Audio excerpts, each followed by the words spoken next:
그런 주제로 말씀을 전하겠습니다. 오늘 말씀 그대로입니다. 읽은 말씀. 사람들을 어디로 불러 모아요? 성전으로 불러 모아서 함께 여호와께 부르짖으라. 이게 이제 이 고통의 시대를 살아가던 요엘 시대 사람들에 대한 하나님의 해답이에요. 해답. 그 고통으로부터 벗어나서 하나님의 복을 받고 그들이 행복하게 살 수 있는 비결이 뭐냐? 다른 길이 없어요. 하나님께로 돌아와서 금식하며 밤이 새도록 하나님 앞에 부르짖고 기도하는 겁니다. 그러면 하나님이 그들을 치료하시고 복을 주신다고 하는 것이 요엘서의 약속의 말씀이에요. 자, 요엘서 좀 생소하지 않습니까? 그죠? 제가 요즘 이제 성경을 이렇게 읽으면서 묵상을 합니다. 묵상을 하면서 이제 색펜을 많이 쓰다 보니까 형광펜도 다 써가지고 오늘 조금 아까 우리 딸하고 교보에 가서 다시 이제 형광펜을 사와서 성경을 읽고 있는데, 뭐 제가 성경 뭐 여기저기 설교 안 한 데가 없을 정도로 한 21일 동안 다 설교를 하고 묵상을 했는데, 하나님 말씀을 이제 말씀 중심으로만 또 읽는데 또 새롭게 하나님 말씀 은혜가 됩니다. 읽을 때마다 새로워요. 왜냐하면 그때마다 하나님이 주시는 은혜가 달라요. 성경은 계속 읽어야 돼요.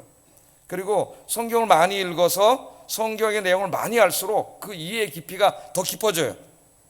여러분이 미술 작품을 볼 때 아무것도 모르고 쳐다보면 그냥 그림밖에 안 보이지만은 미술에 대해서 이제 공부를 하게 되면은 그 그림 안에 많은 것을 보고 느낄 수가 있습니다.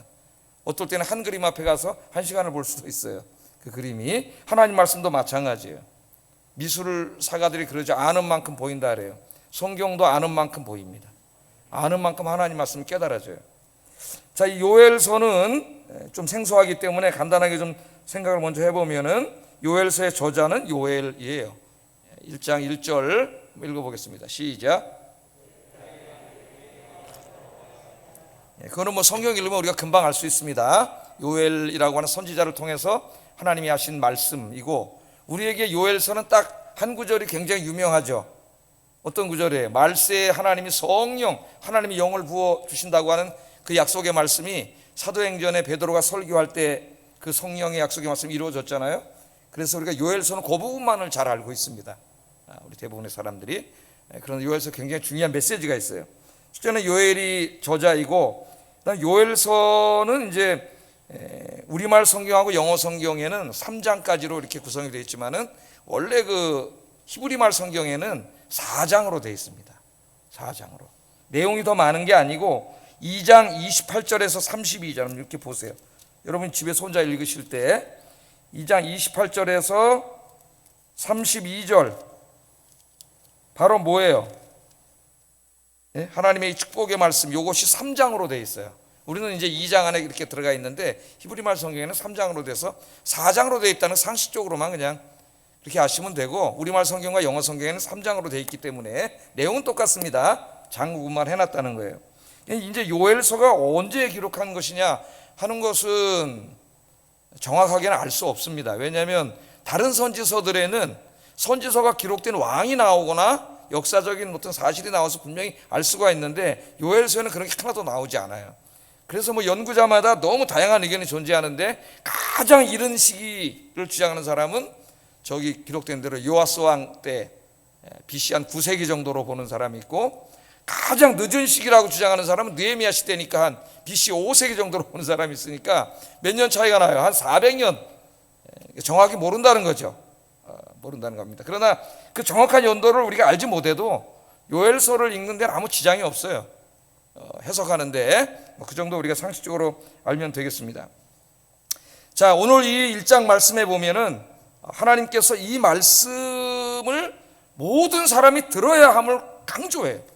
반드시 들어야 된다, 이 말씀을. 2절에 보면은 늙은 자들, 땅의 모든 주민들아 너희는 귀를 기울일지어다. 귀를 기울이고 들어야 돼요, 여러분. 귀를 기울이고. 누구예요? 늙은 자들, 이제 연세 많이 드신 분들이죠. 땅의 모든 사람들이 들어야 되고, 그 다음에 3절에 보면 누가 또 들으라 그랬어요? 너희 자녀들이 들어야 돼요. 젊은 사람들이 이 말씀을 들어야 되고, 그 자녀는 또 그 자녀에게 이걸 또 전해줘야 된다 그랬어요. 그 자녀도 들어야 돼요. 그렇게 말씀을 합니다. 그러니까 이 말씀은 지금으로 말하면 남녀노소, 뭐 어린이부터 연세 드신 저 할머니 할아버지까지 모든 사람이 들어야 될 말씀이에요. 반드시 들어야 될 말씀입니다. 하나님 이것을 강조해서 이야기하고 있습니다. 또 들은 다음에는 여기 안 계시면 집에 가서 가족들에게 전해주라 그랬어요. 말을 해주고 전해줘야 돼요. 저희 어머니가 이제 교회 가서 부흥회나 이런 거 이제 말씀을 듣고 오면, 저희는 학교 다닐 때 이제 부흥회를 못 가니까 안 갔으니까 듣고 오시면 저희들에게 이걸 재탕 설교해 주셨어요. 예? 근데 처음부터 끝까지 다 얘기를 해 주세요. 그 말씀을 얼마나 집중해서 들었으면은 그 처음부터 끝까지를 다시 얘기해 줄 수 있을 정도로 집중해서 들었는데, 우리 어머니가 이제 그 말씀을 잘하세요. 재밌게 이야기를 해 주셔가지고 그 말씀을 들으면서 은혜를 많이 받았어요. 간접 설교를. 그렇게 생각이 나는데요, 이 말씀이 바로 그런 거예요. 너무나 중요한 말씀이기 때문에 이 말씀은 남녀노소를 불구하고 아이들이고 어른이고 불구하고 다 하나님의 말씀 들어야 된다는 것을 강조하고 있습니다. 하나님께서. 자, 우리가 들어야 할 말씀, 우리가 이 또 들은 말씀을 전해주어야 할 말씀은 무엇인가? 그게 1장부터 요엘서의 말씀이에요. 요엘서 말씀인데 핵심적인 게 뭐냐면은 하나님 떠나면 망한다는 겁니다. 하나님 떠나면 망한다는 말씀이에요. 제가 언젠가 설교할 때 그 노벨 문학상을 받았던 솔제니친, 러시아의 대문호인 솔제니친이 얘기를 했죠. 그 솔제니친이 이제 노벨 문학상을 받고 그랬는데, 어떤 기자와 인터뷰에서 그랬죠. 자기가 어렸을 때 할머니가 자기를 등에 업고 키웠는데 그 할머니들이 모여서 하는 얘기를 자기가 들었다는 거죠. 왜 러시아가 하나님을 그렇게 잘 섬기고 교회가 이렇게도 많던 러시아가 어떻게 공산화가 될 수가 있었는가? 어떻게 볼셰비키 혁명이 일어나가지고 이렇게 공산화가 돼서 모든 사람이 고통을 받고 교회가 다 불타버리고 성경이 불태워지고 목사들이 다 잡혀가거나 죽고 이런 사회가 됐는가? 그때 할머니들이 하시는 말씀이 우리가 하나님을 떠났기 때문이다. 그렇게 얘기를 하시더래요. 우리가 하나님을 떠났기 때문이야. 우리가 하나님 따라서 신앙생활을 엉망을 했기 때문에 우리 이 러시아가 이 공산화된 거야. 80년 동안 공산화돼서 사람이 살 수 없는 세상이 된 거야. 그 얘기를 하면서 오늘도 여전히 이 말씀이 진리라고 생각합니다. 그 유명한 이야기를 했어요. 하나님 떠나면 망한다는 것을 우리는 역사를 통해서 우리가 보고 있습니다.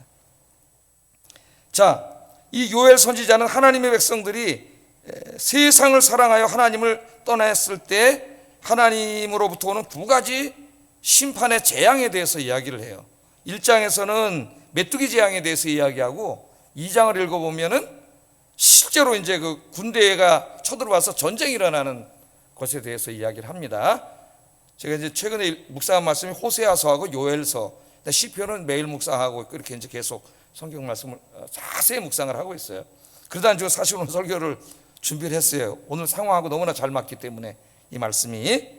자, 한번 우리 그 4절 한번 읽어볼까요? 4절 시작.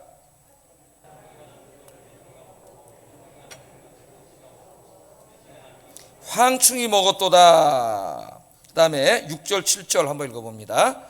6절 7절 시작.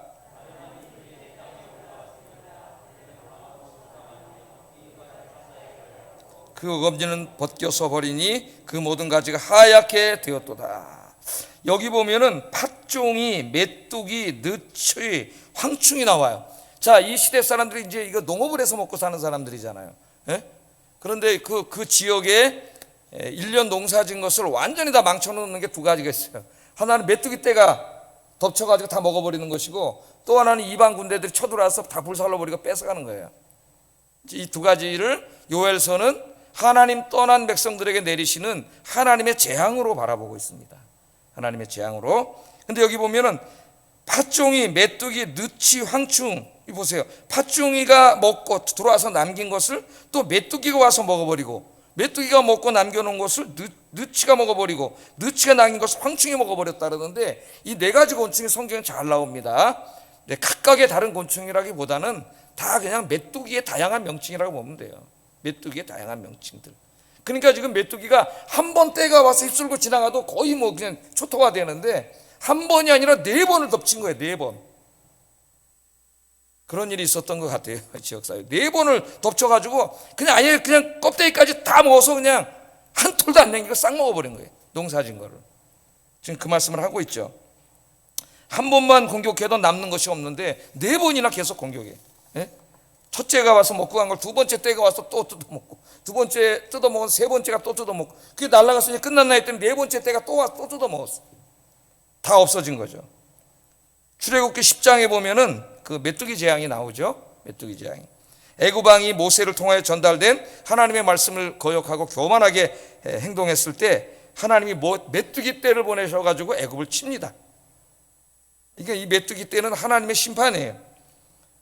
출애굽기 10장 14절 15절 한번 읽어보겠습니다. 시작.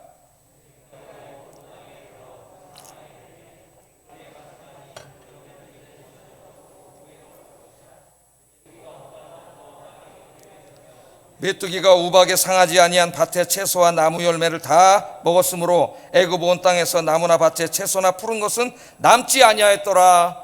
우리나라에는 이제 메뚜기 떼에 대해서 잘 모르지만은 이 지역은 너무 무시무시한 거죠. 네 번이나 이제 휩쓸고 지나간 거예요. 자, 이 메뚜기 재앙은 모든 자연재앙의 표상입니다. 그러니까 여기는 농촌 사회이기 때문에 제일 무서운 게 메뚜기 떼가 쳐들어와서 다 먹고 가버리는 거예요. 그러니까 이것은 메뚜기 떼는 자연재앙이죠. 자연재앙의 표상이에요. 표상. 예? 성경에는 자연재앙이 여러 가지 모습으로 나타납니다. 자연재앙, 우리 기독교 신학에서는 또 자연의 악이라고도 해요. 이 세상에 존재하는 악을 도덕적인 악, 자연의 악, 우리 인간에 해를 끼치는 이제 두 가지를 얘기하기도 하는데, 자, 이 자연재앙의 표상이에요. 그래서 이 성경에는 자연재앙이 여러 모습으로 나타나는데 그 여러 가지 자연재앙 중에서 대표적인 것이 전염병입니다. 전염병. 그래서 하나님의 백성들이 잘못된 길을 갈 때 하나님 떠나서 세상에 가서 세상을 즐기고 우상을 섬기고 하나님 말씀을 거역하고 자기 멋대로 그렇게 막 살아갈 때에 하나님이 이스라엘에게 깨달음을 주시려고 이스라엘에게 재앙을 내리셨는데 그 재앙 중에 종종 나오는 것이 전염병이에요. 우리가 성경에서 알 수 있죠. 여러분이 저 컴퓨터 성경책 펴놓고 전염병 치면은, 역병, 전염병 치면은 상당히 많이 나와요. 그 모든 병이 하나님의 재앙으로 나타납니다. 하나님이 부인할 수 없어요.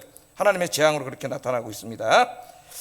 자, 우리가 지금 고통당하고 있는 이 코로나19 바이러스, 영어로는 이제 COVID-19 바이러스라고 그렇게 얘기를 하는데, 이 COVID-19 바이러스도 자연재앙이죠. 박쥐에 기생하는 바이러스가 어떤 경로를 통해서 인간에게로 옮겨 들어온 것입니다. 박쥐에게는 아무 문제가 안 나타나는데 우리 인간에게 들어오면 심각한 문제를 일으키는 바이러스예요. 그래서 지금 이 코비드-19 때문에 전 세계가 고통을 당하고 있습니다. 인간 역사 이래로 한 전염병 때문에 전 세계가 동시에 고통당한 것은 우리가 살고 있는 이 시대밖에 없어요. 유일합니다. 유일해요. 이전에 들어보지도 못하고 보지도 못했던 어마어마한 재앙이 닥쳐온 거죠. 이 인류에게 상상하지 못했던 재앙이 그런 모습으로 닥쳐온 겁니다. 자, 사람들은 오늘의 이 참담한 사태를 우연이나 혹은 불운이라고 그렇게 생각을 하고 그렇게 말합니다. 어떤 분이 하나님의 심판이라고 말하면 그 사람을 온 지식인과 언론인들이 총동원돼서 비난을 하고 공격하고 무지한 목사라고 무지한 자로 몰아붙입니다. 무지한 자로. 그래요, 안 그래요? 여러분들 어떻게 생각하세요? 만일 우리가 코로나 사태를 우연이나 불운 탓으로만 돌린다면은 우리는 이 재앙으로부터 아무것도 배울 수 없습니다. 그러면 우리의 후손들은 계속해서 같은 죄를 반복할 것이고 더 혹독한 하나님의 재앙을 경험하게 될지도 몰라요. 성경을 통해서 우리가 볼 때 이 재앙은 반드시 우리를 깨닫게 하기 위한 하나님의 재앙인데, 이것을 하나님과 연결지어서 이야기하면 무지한 자로 몰아붙이고 이건 그냥 불운이고 인간의 실수이고 인간의 탐욕과 욕심이 결론이고 이런 식으로 설명을 한다면은 여기서 아무 메시지도 없는 거죠. 여기에. 그럼 지금 자기들이 하나님 앞에 잘못 살고 있는 그 삶에 대해서 돌아볼 겨를도 없고 돌아보지도 않을 것이고, 그죠? 지금 이 교회 모습처럼, 지금 성도의 모습처럼 계속 이렇게 살아갈 거예요. 여러분, 하나님께서는요 이미 이 전염병을 통해서 인간에게 여러 번 경고를 하셨어요. 중세에는 흑사병으로 경고를 하셨습니다. 유럽 인구의 3분의 1 이상이 죽었어요, 이 병으로. 1918년에 유명한 것만 얘기해도 스페인 독감으로 경고를 하셨습니다. 여러분 잘 아시는 스페인 독감으로 엄청나게 많은 사람이 죽었어요. 그 이후에도 수많은 독감 바이러스들로 계속해서 경고를 했습니다. 제가 한번 이 바이러스 책을 읽어봤더니 미국에서 50년대부터 어마어마한 독감들이 계속 있었어요. 우리가 잘 못하는. 1년에 몇십만 명 죽어나갔습니다. 최근에는 사스라고 하는 거 뭐 이건 다 알죠. 그리고 지금 우리 곁에 코로나 이전까지 우리에게 공포로 다가왔던 신종플루라고 하는 독감도 있습니다. 이건 뭐 약 먹으면 타미플루라고 하는 약을 먹으면 이제 치료가 되는 그런 독감인데요. 지금은 신종플루보다도 더 신종인 코로나19 바이러스가 퍼져가지고 수많은 사람들이 목숨을 잃고 이 병으로 고통을 당하고 두려움에 떨고 있고 전 세계 경제가 다 무너지고 있습니다. 지금 여러분, 우리가 이 고통을 통해서 깨닫지 못하면은 2절에 말씀한 것처럼 이제까지 그 누구도 본 적도 없고 들어본 적도 없는 재앙이 또 닥칠 거예요. 우리가 당하고 있는 코로나도 그 누구도 들어본 적도 없고 본 적도 없는 전 세계적인 전염이지만 이보다 더 센 신종이 닥쳐올지도 모릅니다. 하나님 깨달으라고 주셨는데 깨닫지 못한다면 그런 일이 벌어지는 거예요. 지금까지 발견된 바이러스만 해도요, 바이러스 헌터들이 있어요. 연구하는 사람들이 아프리카나 중국이나 이런 데 동굴에 가서 박쥐나 이런 걸 통해서 연구를 하는데 그들이 발견한 바이러스 종류만 해도 수백 가지예요. 지금 그 중에 한 가지 코비19라고 이름을 붙여놓은 그 19 하나가 지금 인간에게 들어온 거예요. 저 중국의 우한에 그 박쥐 먹는 사람들을 통해서 지금까지 알려진 바에 의하면 그렇죠. 뭐 여러 가지 기원설이 있지만은 그 인간에게 들어와서 숙주가 돼가지고 이제 인간이 이렇게 된 거예요. 그러나 그것보다 훨씬 무서운 바이러스가 수백 종이 지금 우리 주변에 있습니다. 저 자연에 살고 있어요. 동물들에게. 저기 어떻게 인간을 통해서 어떤 경로로 우리에게 들어올지도 몰라요. 코빗은 아무것도 아닌 더 무서운 것이 들어올지도 모릅니다. 깨닫지 못하면 오늘 말씀의 메시지가 그거예요. 그래서 자식들이 들어야 되고 노인도 들어야 되고 아이도 들어야 되고 그 자식의 또 후손도 들어야 되고 반드시 들어야 돼요. 왜? 깨닫지 못하면 그들이 또 자라서 어른이 됐을 때 이보다 더 무서운 듣도 보도 못한 엄청난 재앙 속에 살 수 있기 때문에 그렇게 하면 살지 말라고 하나님이 오늘 이 말씀을 우리에게 주시는 거예요. 그렇게 하면 안 되기 때문에 이 말씀을 반드시 들어야 되고 깨달아야 된다고 그렇게 말씀을 하고 있습니다. 자, 그래서 오늘 본문이 우리에게 하는 말씀은 뭐냐 하면은 하나님 떠나 세상으로 가면 어떻게 되는가 하는 것을 경고해 주는 말씀이에요. 오늘 본문이 이제 메뚜기 재앙으로 나오고 2장에는 전쟁 재앙으로 나오지만은 오늘 메뚜기 재앙은 모든 자연 재앙의 표상이라 그랬죠, 제가. 그렇다면 이 당시 이스라엘 사람들이 도대체 어떤 영적인 상태에 있었기에 이러한 어마무시한 메뚜기 떼가 4번이나 닥쳐가지고 다 뜯어먹어서 듣도 보도 못한 이 어마어마한 재앙이 닥쳐오게 됐는가? 이렇게 단편적으로 설명한 게 5절이에요. 5절 한번 읽어보겠습니다. 시작.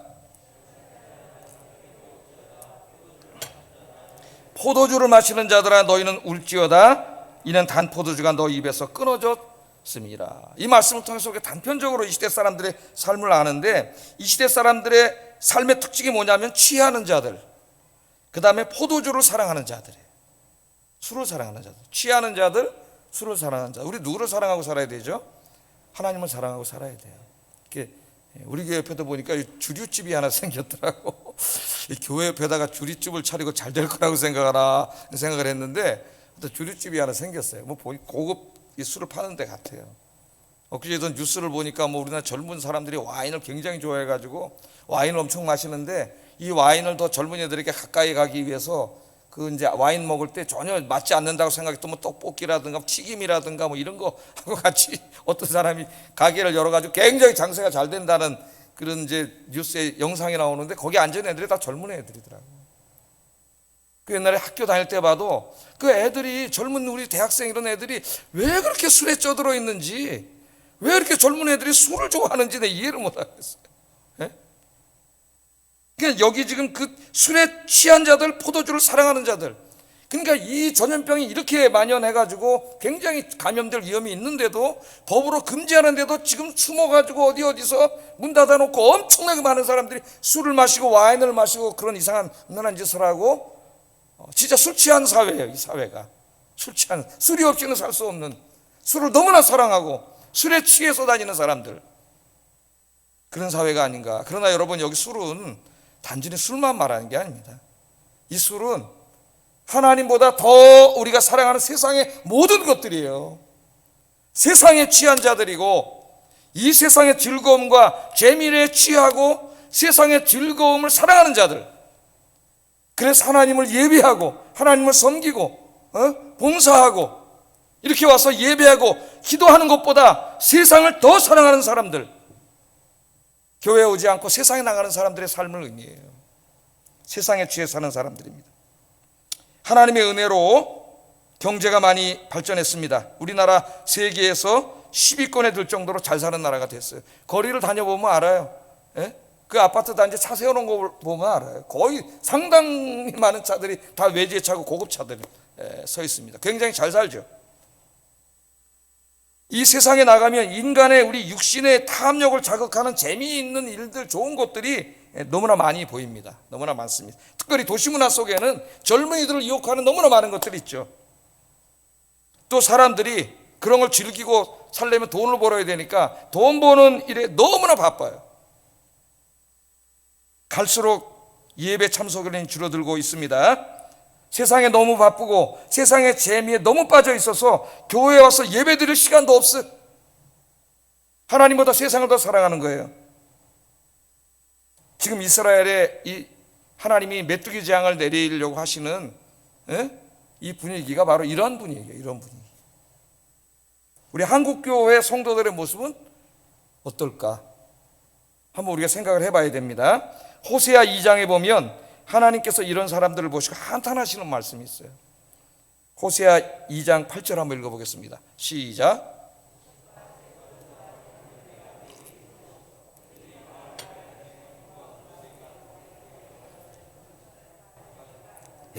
이 기가 막힌 말씀입니다.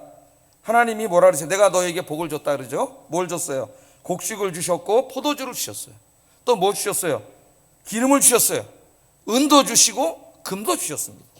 그들이 가진 모든 풍요는 다 하나님 주신 거예요. 하나님 그것들 다 주시면서 그들이 더 하나님을 잘 섬기길 기대하셨겠죠. 그런데 이게 웬일입니까? 하나님이 주신 것들을 가지고 하나님을 섬기는 데 쓰는 게 아니라 세상을 즐기는 데다가 다 써버리고 있는 거예요. 죄 짓는 데다가 다 쓰고 있는 거예요. 그게 하나님이 한탄하시는 거예요. 곡식과 새 포도주와 기름 내가 너에게 준 게 아니냐.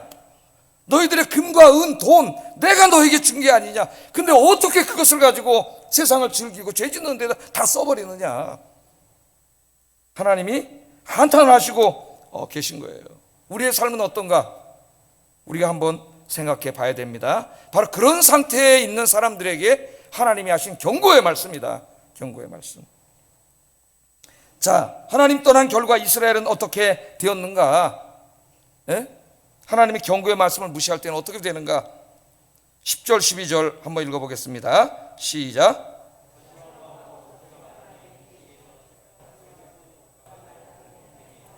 농부들아 너희는 부끄러워할지어다. 포도원을 가꾸는 자들아 곡할지어다. 이는 밀과 보리 때문이라. 밭의 소산이 다 없어졌음이로다. 포도나무가 시들었고 무화과나무가 말랐으며 석류나무와 대추나무와 사과나무와 밭의 모든 나무가 다 시들었으니 이러므로 사람의 즐거움이 말랐도다.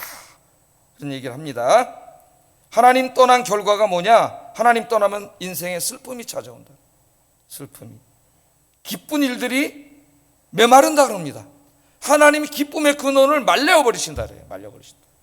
오늘 말씀을 보세요. 밭이 황무해졌습니다. 토지가 말랐습니다. 곡식이 떨어졌습니다. 새 포도주가 다 마르고 기름이 바닥이 났다 그래요. 밀보리 같은 밭의 소산이 다 없어졌습니다. 포도나무, 무화과나무가 마르고 석류나무, 대추나무 밭의 모든 나무가 다 시들어 죽어버렸어요. 그렇게 되므로 하나님께 드릴 것조차 없어졌고, 얼마나 비극적이에요. 자기 먹을 것도 없어졌고 하나님 앞에 가서 제사 드릴 모든 자료 다 없어진 거예요. 그래서 제사장은 슬퍼하고 사람들에게는 기쁨이 메마르게 됐다고 그렇게 얘기합니다. 9절 보세요. 소재와 전제가 여호와의 성전에서 끊어졌고 여호와께 수종드는 제사장은 슬퍼하고 있습니다. 슬픔밖에 없어요. 모든 게 황폐하고 메마르게 됩니다. 오늘 우리가 그런 것들을 많이 경험하고 있지 않습니까?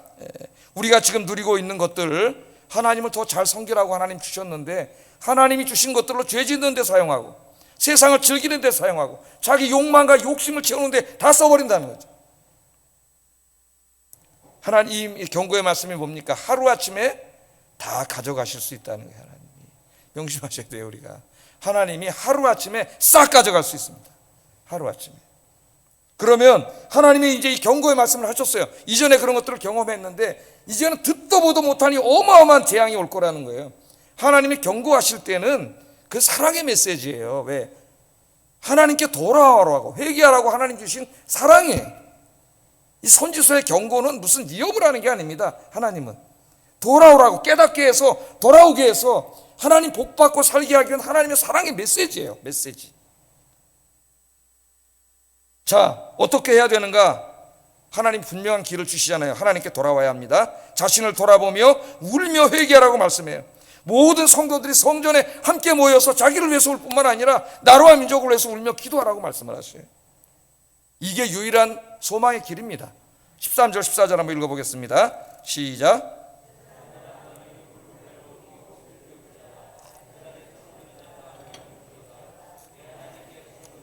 너희는 와서 굵은 베옷을 입고 밤이 새도록 누울지어다. 이는 소제와 전제를 너희 하나님의 성전에 드리지 못함이로다. 너희는 금식일을 정하고 성회를 소집하여 장로들과 이 땅의 모든 주민들을 너희 하나님 여호와의 성전으로 모으고 여호와께 부르짖을지어다. 여러분 여기 여호와께 부르짖을지어다가 거기다 줄쳐놓았어요. 여호와께 부르짖을지어다. 먼저 하나님 말씀하시는데요, 제사장들이 하나님 앞에 눈물로 기도하고 밤새도록 기도하라고 말씀하셨어요. 그 다음에는 뭘 하라 그랬어요? 성회를 열라 그랬습니다. 오늘 우리 금요기도회처럼 할렐루야, 기도회 성회를 열으라는 거예요. 에? 성회를 열고 장로들과 모든 사람들을 불러 모아서 거기서 금식하면서 밤이 새도록 여호와께 부르짖으라. 부르짖으라. 그렇게 얘기합니다.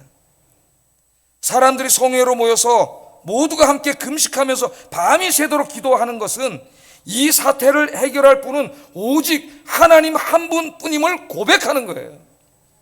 하나님만이 이 사태를 해결해 주실 수 있기 때문에 그분께 나와서 우리가 기도해야 되는 겁니다. 지금은 평상시처럼 편안하게 집에 머무르고 내 할 일 하면서 살아야 할 때가 아니에요. 그렇게 한가할 때가 아닙니다. 저 오미크론이 또 다가오고 있습니다. 이미 도착을 했어요. 예? 미국에 하루에 100만 명씩 걸리고 미국의 파우치라고 하는 그 전염병 총책임자가 몇 달 후면은 미국 사람이 거의 다 걸릴 거라고 얘기하고 있어요. 지금 이 전파 속도가 엄청나게 빠르기 때문에 다행히 이제 백신 맞은 사람은 좀 증증으로 가는 일이 적어진다, 이런 얘기를 하고 있습니다. 지금이 그런 때예요. 그러므로 오늘 요엘서의 말씀은 우리 모든 그리스도인들이 들어야 될 말씀입니다. 지금은 여호와 하나님께 부르짖어야 할 때다. 그냥 평상시처럼 한가하게 그냥 그렇게 살 때가 아니라 하나님 깨달으라는 거예요. 성회로 모여서도 부르짖고 여러분 집에서도 개인 기도할 때 부르짖으라는 거예요. 하나님 앞에. 무엇을 기도하라니까? 두 가지를 기도해야 돼요. 첫째는 회개해야 돼요. 회개한다는 것은 하나님 앞에 부끄럽게 산 모든 것을 회개하고 하나님과의 깨어진 관계를 회복하라는 겁니다. 우리 8절에 기가 막힌 말씀을 하세요. 하나님 8절 한번 읽어보겠습니다. 시작.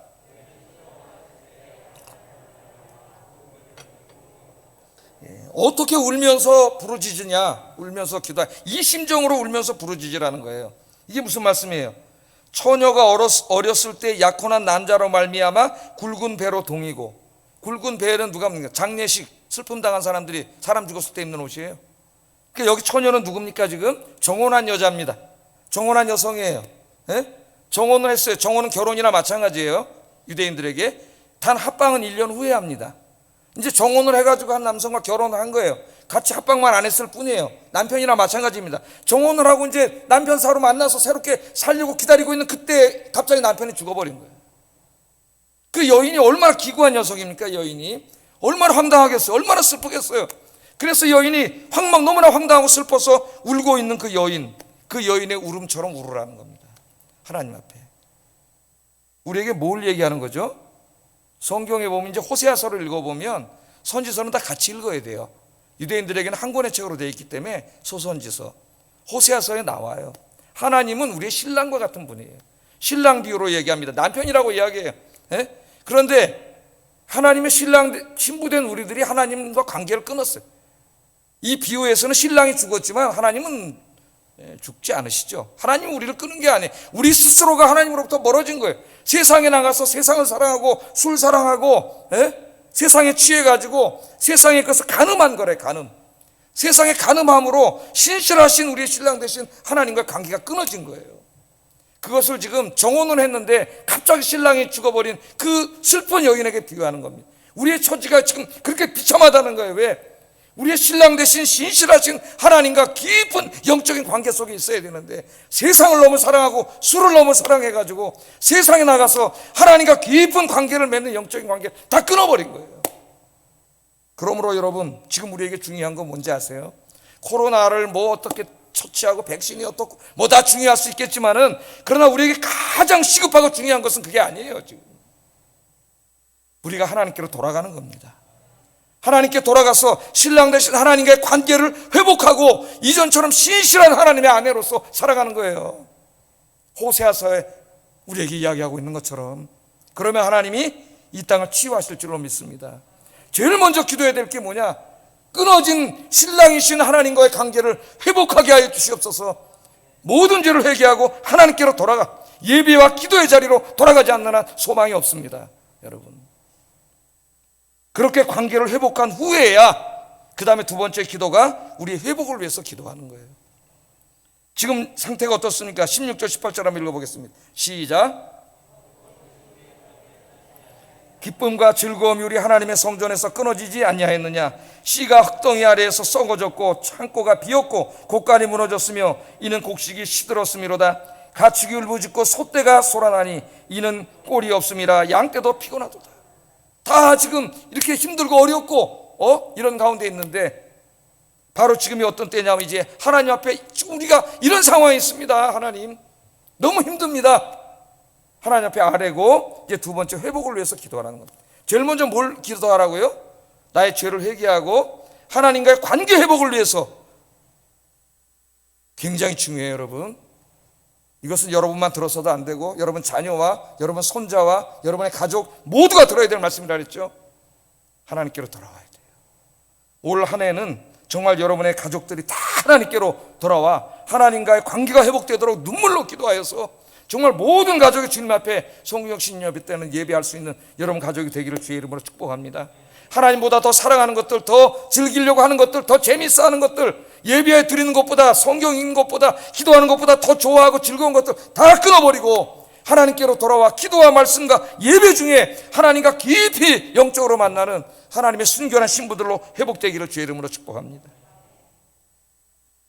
그리고 하나님 앞에 이렇게 기도하라 그랬어요. 여호와여, 내가 주께 부르짖으오니 불이 목장에 풀을 살랐고 불꽃이 들의 모든 나무를 살랐습니다. 들짐승도 주를 향하여 헐떡거리오니 시내가 다 말랐고 들의 풀이 불에 다 탔습니다. 하나님, 우리를 불쌍히 여겨주시옵소서. 여러분의 처지와 형편을 위해서 기도하라는 거예요. 첫째는 관계 회복을 위해서 기도하고, 두 번째는 회복을 위해서 기도하면은, 여러분 한번 성경을 넘겨보세요. 2장 23절 24절 하나님이 이렇게 해주실 겁니다. 시온의 자녀들아, 너희는 같이 읽어보겠어요. 시작. 기뻐하며 즐거워할지어다. 그가 너희를 위하여 비를 내리시되 이른 비를 너희에게 적당하게 주시리니 이른 비와 늦은 비가 예전과 같을 것이라. 마당에는 밀이 가득하고 독에는 새 포도주와 기름이 넘치리로다. 이게 신랑 되신 하나님의 마음, 신실하신 신랑이신 하나님께 나와 순결한 하나님의 아내가 되면은, 그렇게 신앙생활하면 하나님이 모든 것들을 회복시켜 주실 줄로 믿습니다. 기도하겠습니다.